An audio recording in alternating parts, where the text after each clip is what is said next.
Welcome to morning మన్నా. నేటి వాక్య దర్శనం కొరకు హెబ్రీయులకు రాసిన పత్రిక 11వ అధ్యాయం 1వ వచనం. విశ్వాసమనున్నది నిరీక్షింపబడు వాటి యొక్క నిజస్వరూపమును అదృశ్యమైనవి ఉన్నమనుటకు రుజువునై ఉన్నది. మరొకసారి హెబ్రీయులకు రాసిన గ్రంథకర్త మనకు జ్ఞాపకం చేస్తున్న చాలా ప్రాముఖ్యమైన విషయం విశ్వాసమును గురించిన వారియర్స్ ఆఫ్ ఫెయిత్, విశ్వాసపు వీరులను గురించి ఈ అధ్యాయం వివరిస్తూ ఉంది.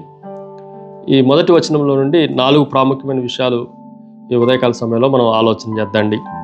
నెంబర్ 1, మొదటిది ఇట్ ఈజ్ ఎ ప్రామిస్, దేవుని వాగ్దానము. దేవుని వాగ్దానమును గురించిన విషయాలు విశ్వాసములో మనకు కనిపిస్తూ ఉన్నాయి. నిరీక్షింపబడు వాటి యొక్క నిజస్వరూపము అని రాయబడింది. దేవుని వాక్యంలో విశ్వాసము అనే దానికి పునాది నిరీక్షణ అన్న విషయాన్ని మనం జాగ్రత్తగా ఆలోచన చేయాలి. దేవుని వాగ్దానాలన్నీ కూడా మనము దేని మీద అయితే ఆశ పెట్టుకుని ఉన్నామో, దేని మీద అయితే నిరీక్షణ కలిగి ఉన్నామో వాటి మీద మన విశ్వాసపు పునాది ఆధారపడతా వచ్చింది అన్న విషయాన్ని మనం గ్రహించాలి. కాబట్టి వాగ్దానాలకు పునాది విశ్వాసమే అన్న విషయాన్ని ఉదయకాల సమయంలో మనం గ్రహించాలి. రోమీయులకు రాసిన పత్రిక 4వ అధ్యాయం 18వ వచనంలో నిరీక్షణకు ఆధారము లేనప్పుడు అబ్రహాము నిరీక్షణ కలిగి నమ్మెను అన్న మాట మనకు కనిపిస్తూ ఉంది. 100 సంవత్సరాల వయసులో కూడా గర్భము మృతుతుల్యమైనప్పటికీ ఆయన నిరీక్షింపబడిన వాటి మీద ఆశ కలిగి ఉన్నాడు. ఆ వాగ్దానాన్ని దేవుడు నెరవేర్చగలడు అన్న ఆశను బట్టి అది విశ్వాసానికి వీలునామాగా రాయబడతా వచ్చింది. రెండో విషయాన్ని మీకు జ్ఞాపకం చేస్తాను. పొసెషన్, స్వాధీనము.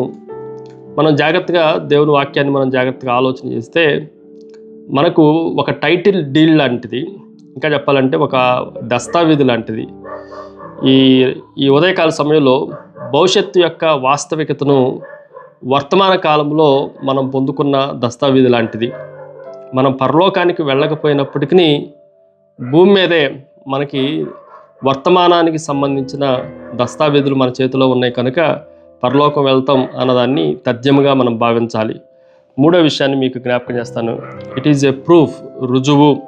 అందుకే అదృశ్యమైనవి ఉన్నమనుటకు రుజువునై ఉన్నది అన్న మాట కూడా దేవుని వాక్యంలో మనకు కనిపిస్తూ ఉంది.